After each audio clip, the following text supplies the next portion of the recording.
سالم بن عبداللہ نے خبر دی کہ عبداللہ بن عمر رضی اللہ عنہ نے کہا کہ حضرت عمر رضی اللہ عنہ ایک موٹے ریشمی کپڑے کا چوغا لے کر رسول اللہ صلی اللہ علیہ وسلم کی خدمت میں حاضر ہوئے جو بازار میں بک رہا تھا۔ کہنے لگے یا رسول اللہ صلی اللہ علیہ وسلم، آپ اسے خرید لیجئے اور عید اور وفود کی پذیرائی کے لیے اسے پہن کر زینت فرمایا کیجئے۔ اس پر رسول اللہ صلی اللہ علیہ وسلم نے فرمایا کہ یہ وہ پہنے گا جس کا آخرت میں کوئی حصہ نہیں۔ اس کے بعد جب تک خدا نے چاہا عمر رہی۔ پھر ایک دن رسول اللہ صلی اللہ علیہ وسلم نے خود ان کے پاس ایک ریشمی چوغا تحفے میں بھیجا۔ حضرت عمر رضی اللہ عنہ نے اسے لیے ہوئے آپ کی خدمت میں حاضر ہوئے اور کہا کہ یا رسول اللہ، آپ صلی اللہ علیہ وسلم نے تو یہ فرمایا کہ اس کو وہ پہنے گا جس کا آخرت میں کوئی حصہ نہیں، پھر آپ نے یہ میرے پاس کیوں بھیجا؟ رسول اللہ صلی اللہ علیہ وسلم نے فرمایا کہ میں نے اسے تیرے پہننے کو نہیں بھیجا بلکہ اس لیے کہ تم اسے بیچ کر اس کی قیمت اپنے کام میں لاؤ۔ صحیح بخاری حدیث نمبر 948۔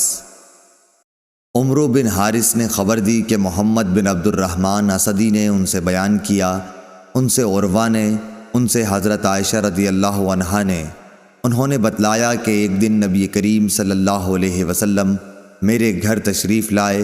اس وقت میرے پاس انصار کی 2 لڑکیاں جنگ بعاث کے قصوں کی نظمیں پڑھ رہی تھیں۔ آپ صلی اللہ علیہ وسلم بستر پر لیٹ گئے اور اپنا چہرہ دوسری طرف پھیر لیا۔ اس کے بعد حضرت ابو بکر رضی اللہ عنہ آئے اور مجھے ڈانٹا اور فرمایا کہ یہ شیطانی باجا نبی کریم صلی اللہ علیہ وسلم کی موجودگی میں۔ آخر نبی کریم صلی اللہ علیہ وسلم ان کی طرف متوجہ ہوئے اور فرمایا کہ جانے دو، خاموش رہو۔ پھر جب حضرت ابو بکر دوسرے کام میں لگ گئے تو میں نے انہیں اشارہ کیا اور وہ چلی گئیں۔ صحیح بخاری حدیث نمبر 949۔ اور یہ عید کا دن تھا۔ حبشہ سے کچھ لوگ ڈھالوں اور برچھیوں سے کھیل رہے تھے۔ اب یا خود میں نے کہا یا نبی اکرم صلی اللہ علیہ وسلم نے فرمایا کہ تم یہ کھیل دیکھو گی؟ میں نے کہا جی ہاں۔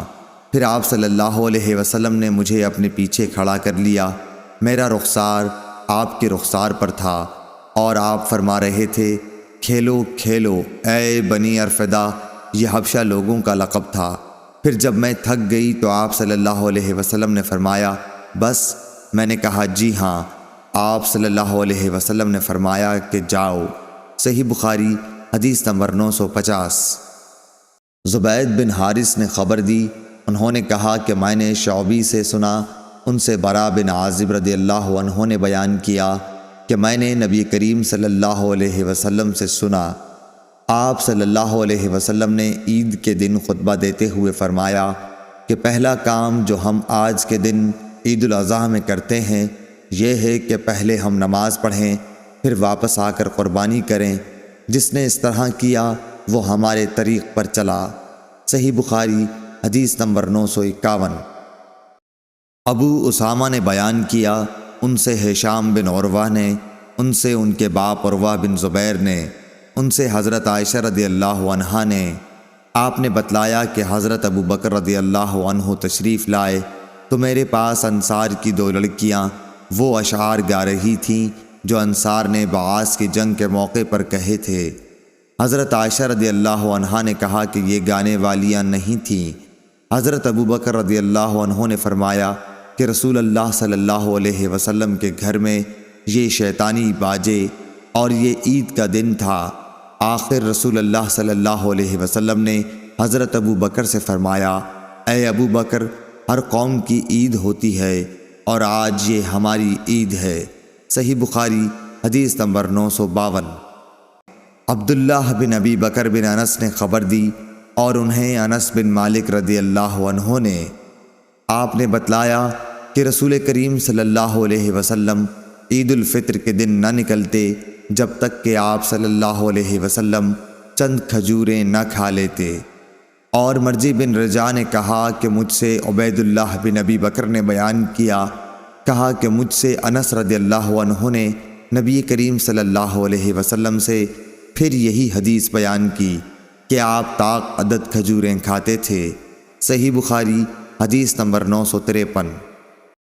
اسماعیل بن علیہ نے ایوب سختیانی سے، انہوں نے محمد بن سیرین سے بیان کیا، ان سے انس بن مالک رضی اللہ عنہ نے بیان کیا کہ رسول اللہ صلی اللہ علیہ وسلم نے فرمایا کہ جو شخص نماز سے پہلے قربانی کر دے اسے دوبارہ کرنی چاہیے۔ اس پر ایک شخص ابو بردہ نے کھڑے ہو کر کہا کہ یہ ایسا دن ہے جس میں گوشت کی خواہش زیادہ ہوتی ہے، اور اس نے اپنے پڑوسیوں کی تنگی کا حال بیان کیا۔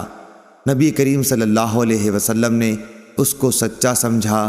اس شخص نے کہا کہ میرے پاس 1 سال کی پٹھیا ہے جو گوشت کی 2 بکریوں سے بھی مجھے زیادہ پیاری ہے۔ نبی کریم صلی اللہ علیہ وسلم نے اس پر اسے اجازت دے دی کہ وہی قربانی کرے۔ اب مجھے معلوم نہیں کہ یہ اجازت دوسروں کے لیے بھی ہے یا نہیں۔ صحیح بخاری حدیث نمبر 954۔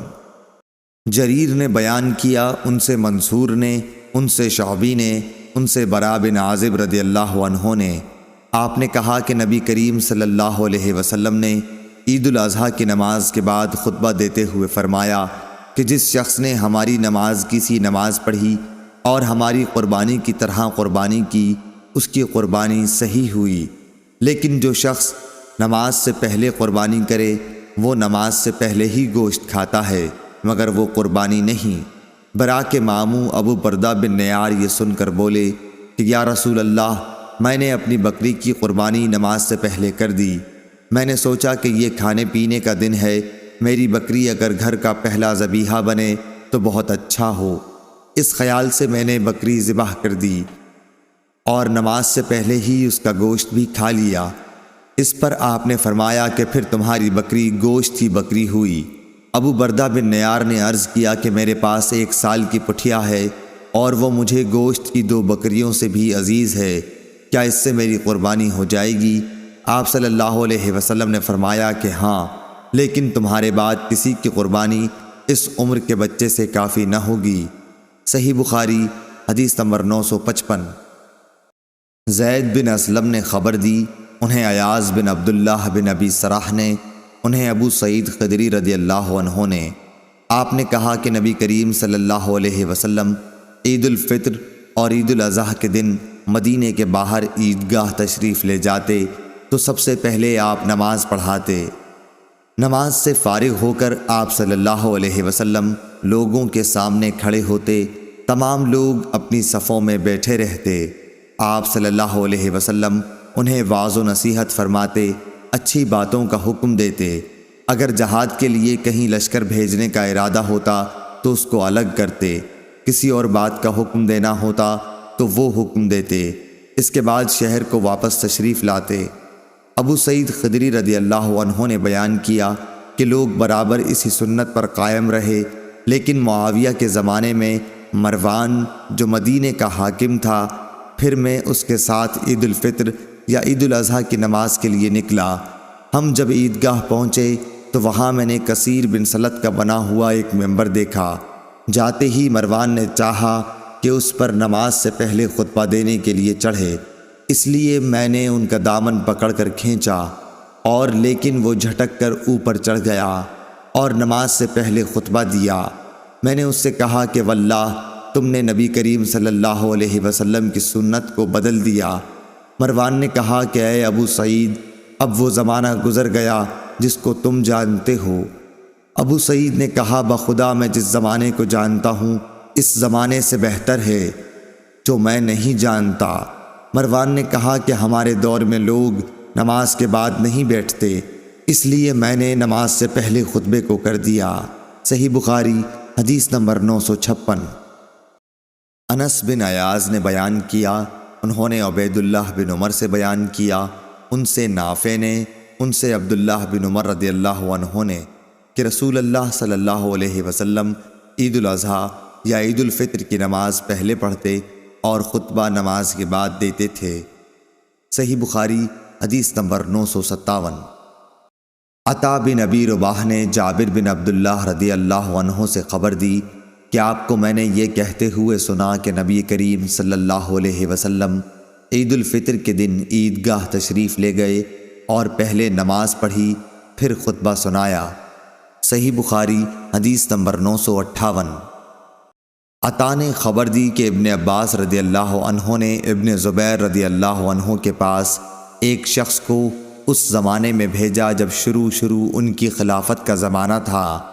آپ نے کہلایا کہ عید الفطر کی نماز کے لیے اذان نہیں دی جاتی تھی اور خطبہ نماز کے بعد ہوتا تھا۔ صحیح بخاری حدیث نمبر 959۔ عطا نے ابن عباس اور جابر بن عبداللہ رضی اللہ عنہ کے واسطے سے خبر دی کہ عید الفطر یا عید الاضحیٰ کی نماز کے لیے نبی کریم صلی اللہ علیہ وسلم اور خلفائے راشدین کے عہد میں اذان نہیں دی جاتی تھی۔ صحیح بخاری حدیث نمبر 960۔